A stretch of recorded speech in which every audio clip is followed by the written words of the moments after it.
El médico se detuvo. Frente a él había aproximadamente 200 soldados alemanes, harapientos, con los ojos hundidos, de pie en el barro de un campo de retención al este del Rin. Había venido a hacer algo simple, algo rutinario, un control básico de salud. Pulso, ojos, heridas. No lo dejaron acercarse a ellos. Nadie levantó una mano. Nadie gritó.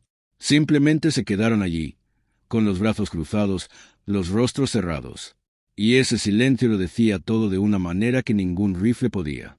El médico miró su portapapeles y luego volvió a mirar a los hombres. No sabía qué hacer después. Nadie le había dicho qué hacer cuando el enemigo se negaba a ser salvado. Era abril de 1945. Alemania se estaba derrumbando en todas las direcciones. Las fuerzas aliadas habían cruzado el Rin semanas antes. Las ciudades estaban cayendo. Las líneas de suministro estaban rotas. Divisiones alemanas enteras se habían desintegrado, no en batalla, sino en retirada, rendición y agotamiento. Lo que quedaba de la Wehrmacht estaba disperso por Europa Central en pedazos. Decenas de miles de soldados estaban siendo hechos prisioneros cada día. Los estadounidenses no estaban preparados para tantos hombres. Se habían levantado rápidamente campos de procesamiento a lo largo del río, campos abiertos convertidos de la noche a la mañana en áreas de retención. Alambre de púas, torres de vigilancia, filas de hombres durmiendo sobre la tierra desnuda. La comida era escasa. La higiene era peor.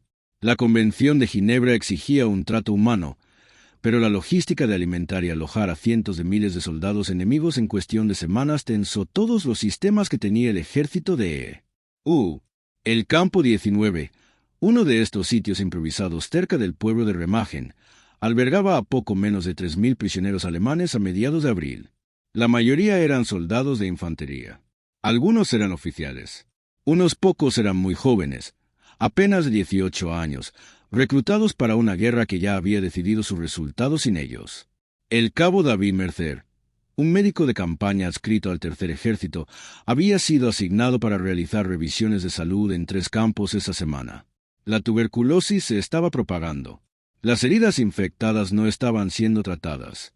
Los hombres estaban muriendo no por heridas de batalla, sino por negligencia, la suya y la del ejército.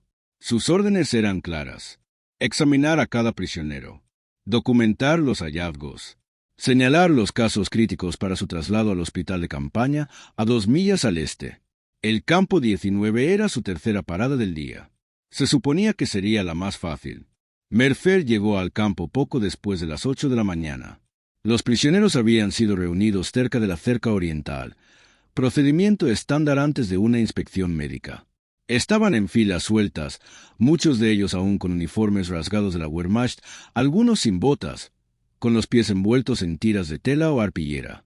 Instaló su puesto. Mesa, 2 sillas, botiquín médico. Traductor a su izquierda. El traductor llamó en alemán al primer hombre para que se acercara. Nadie se movió. Mercer supuso que era confusión. Le indicó al traductor que repitiera la instrucción.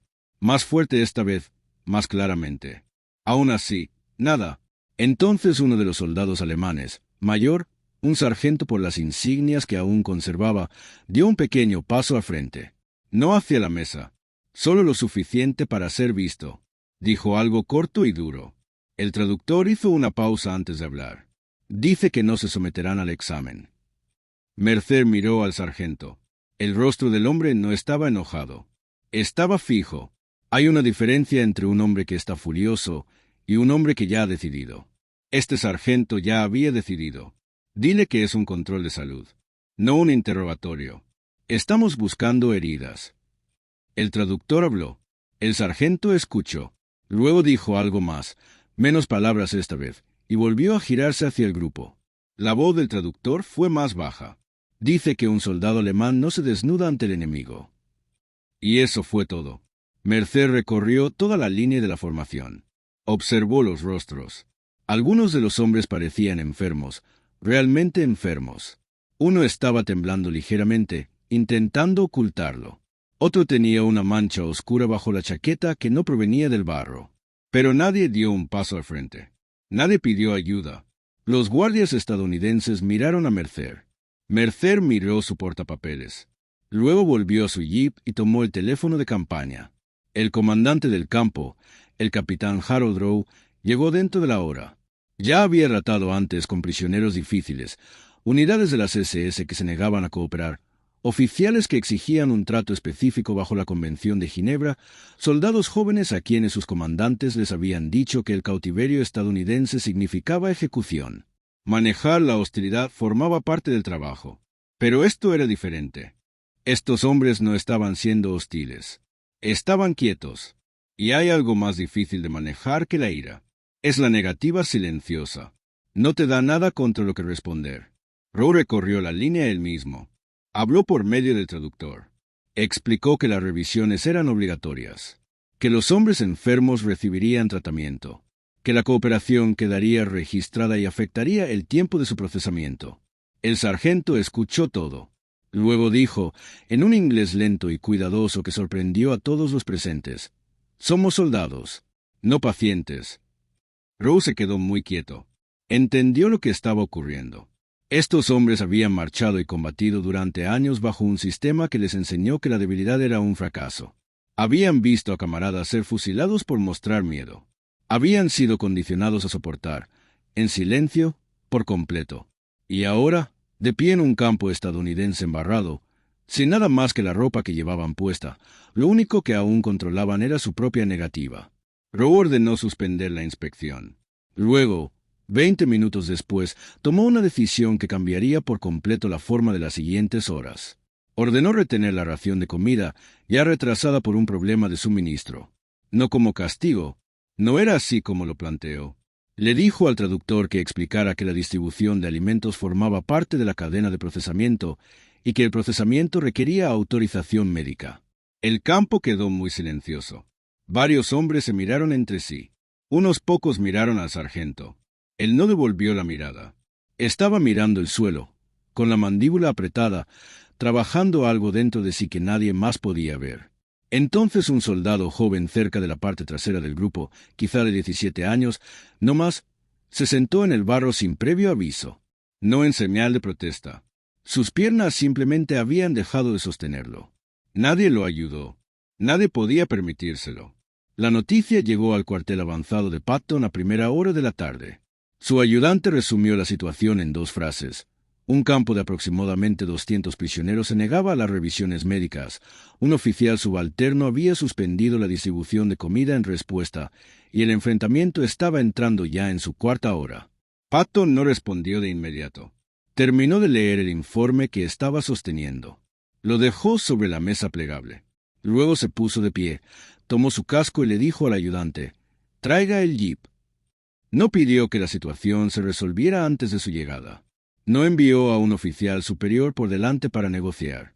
Fue él mismo, lo cual, tratándose de Patton, siempre era su propio tipo de mensaje.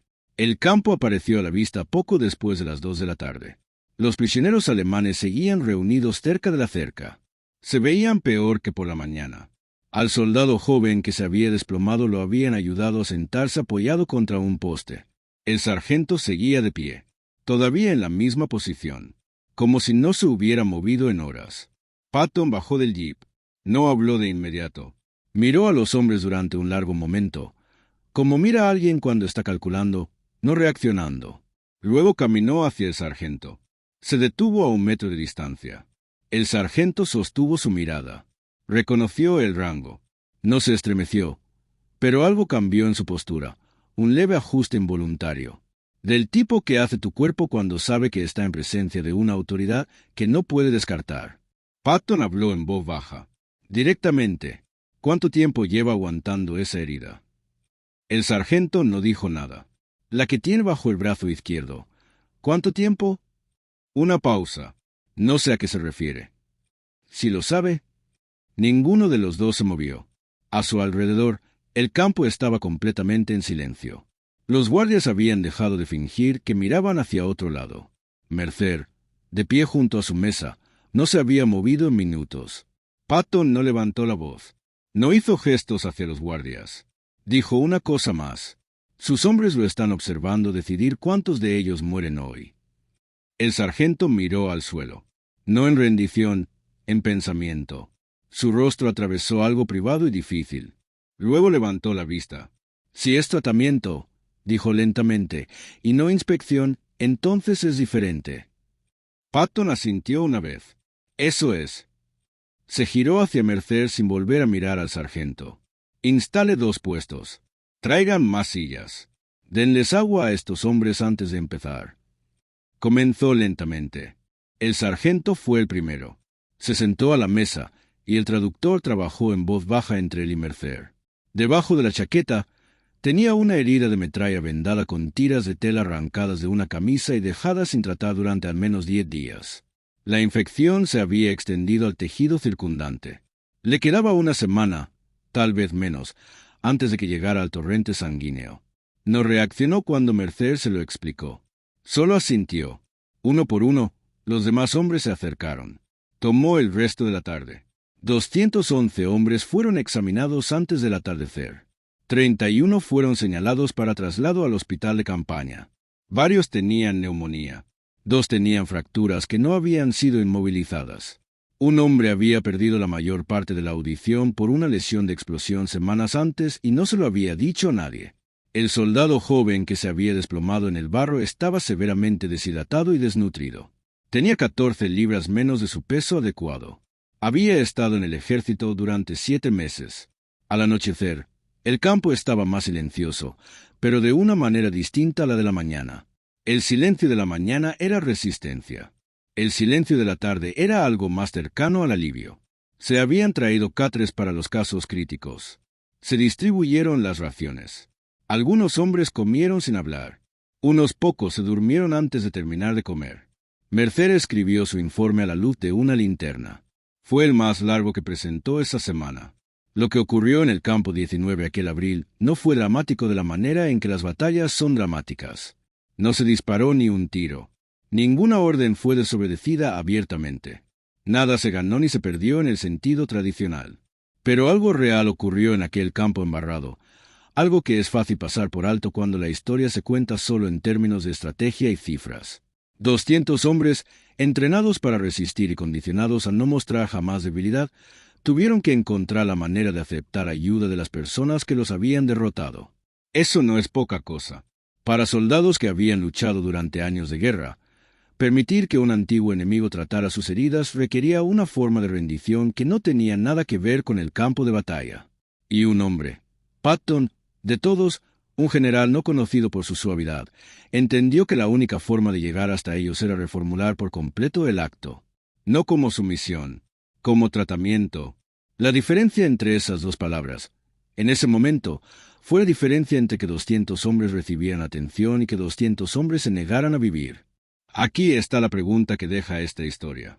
Si usted estuviera en la posición de ese sargento, con frío, derrotado, despojado de todo excepto de su propia negativa, ¿habría aceptado ayuda del enemigo? ¿O el orgullo lo habría mantenido firme hasta matarlo? Y si usted fuera Patton, con la autoridad para simplemente ordenar obediencia, ¿la habría impuesto? ¿O habría encontrado el mismo camino silencioso y deliberado? Estas no son preguntas antiguas. La gente enfrenta versiones más pequeñas de ellas todos los días. Si este tipo de historia, contada sin exageración, contada con el peso que merece, es algo de lo que quiere más, suscríbase. Nuevas historias cada semana. Reales,